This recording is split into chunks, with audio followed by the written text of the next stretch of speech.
कम से कम 680 नंबर तो आए ही आए। मिनिमम आप 680 नंबर सब लोग टारगेट कर रहे होगे।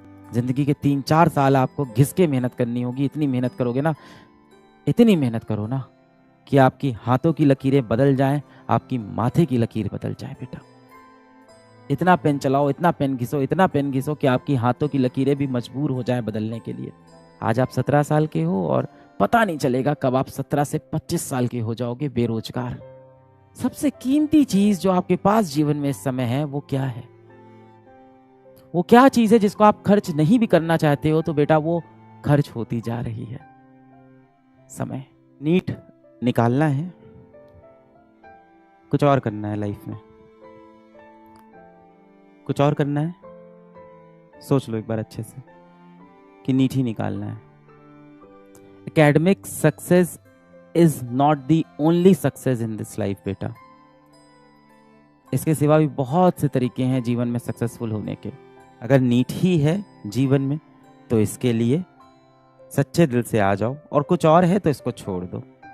यहाँ आप में से जितने लोग हो सबका यही प्लान होगा कि मेरे नीट में कम से कम 680 नंबर तो आए ही आए। मिनिमम आप 680 नंबर सब लोग टारगेट कर रहे होगे, क्योंकि आपके आते आते तो आपको ही पता है 680 नंबर बहुत बड़ी नंबर तो रहेंगे नहीं। जिस हिसाब से नीट की परीक्षा जो आप देने जा रहे हो, जिस हिसाब से इसमें हाई स्कोर बढ़ते जा रहे हैं, कट ऑफ बढ़ता जा रहा है, मेरे ख्याल से सभी लोग यही चाहते होंगे कि 680 मिनिमम आए। कितने बच्चे 710 कह रहे हैं, बहुत अच्छी बात है। 710 प्लस कह रहे हैं कई से बच्चे कि 710 प्लस आए उनके, है ना।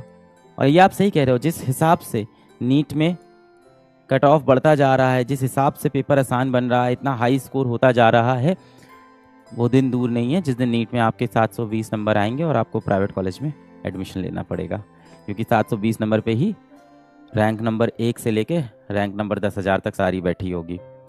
तो मैं तो चाहता हूँ नीट का पेपर थोड़ा सा डिफिकल्ट कर दिया जाए, है ना, तब थोड़ा सही हो जाता है मामला।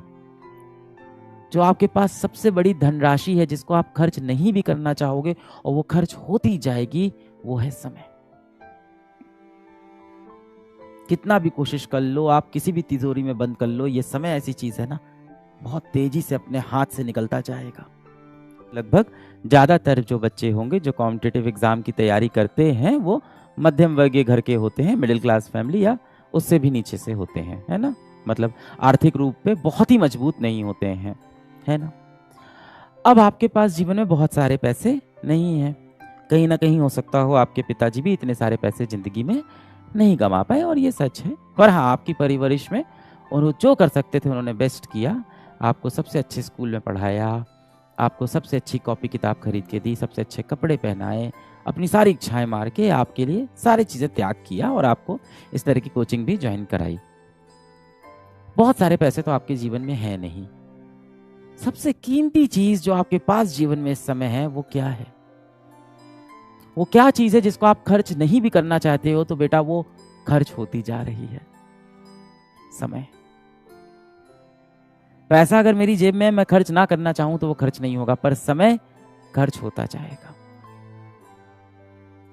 जिंदगी के 3-4 साल आपको घिस के मेहनत करनी होगी। इतनी मेहनत करोगे ना, इतनी मेहनत करो ना कि आपकी हाथों की लकीरें बदल जाएं, आपकी माथे की लकीर बदल जाए बेटा। इतना पेन चलाओ, इतना पेन घिसो, इतना पेन घिसो कि आपकी हाथों की लकीरें भी मजबूर हो जाएं बदलने के लिए।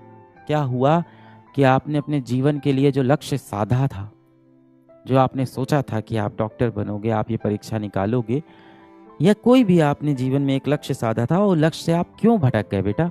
ऐसी कौन सी चीज आई आपके सामने जो आपको अपने सबसे महत्वपूर्ण लक्ष्य से भटका के चली गई, और अपने जीवन का सबसे पहला सबसे बड़ा लक्ष्य आप बीच में छोड़ के जीवन में किसी और चीजों में अपना समय व्यतीत कर रहे हो? ऐसा क्या हो गया? ऐसी कौन सी चीज थी जिसने आपके जीवन का कंट्रोल छीन कर अपने हाथों में ले लिया? ऐसी कौन सी चीज हुई बेटा जिसने आपके मस्तिष्क के ऊपर खुद कंट्रोल करना शुरू कर दिया?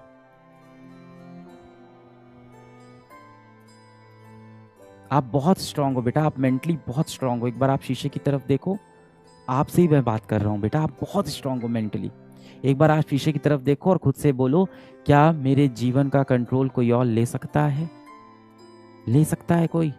नहीं ले सकता। जीवन में जो करो ना बेटा, उस चीज को पूरे दिल से, पूरी शिद्दत से, पूरी गंभीरता से करो, क्योंकि देखिए जीवन एक ही बार आपको मिलना है।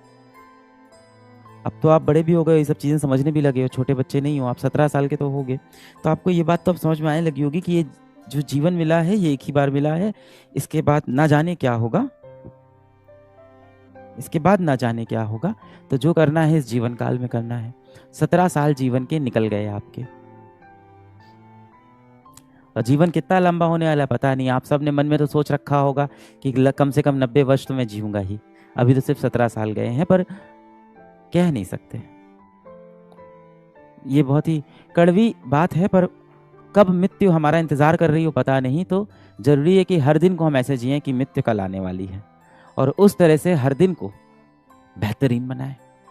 आज आप 17 साल के हो और पता नहीं चलेगा कब आप 17 से 25 साल के हो जाओगे बेरोजगार,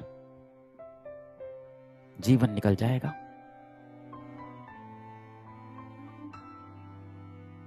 फिर आप बोलोगे किस्मत में नहीं था मेरे। धूप में खड़े होगे, कहीं मजदूरी वाले काम कर रहे होगे, ऐसे माथा सिकुड़ के, इस तरह से सर पे बहुत सारी ईंटें रख के मजदूरी वाले काम कर रहे होगे, और उसमें कोई बेइज्जती की बात नहीं है, इज्जत की बात है।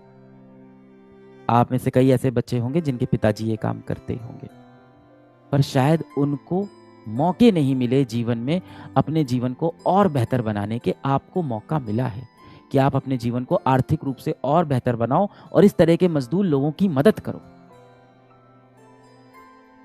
मेरी सारी दुआएं, सारी विशेष आपके साथ हैं, हमेशा आपके साथ रहेगी।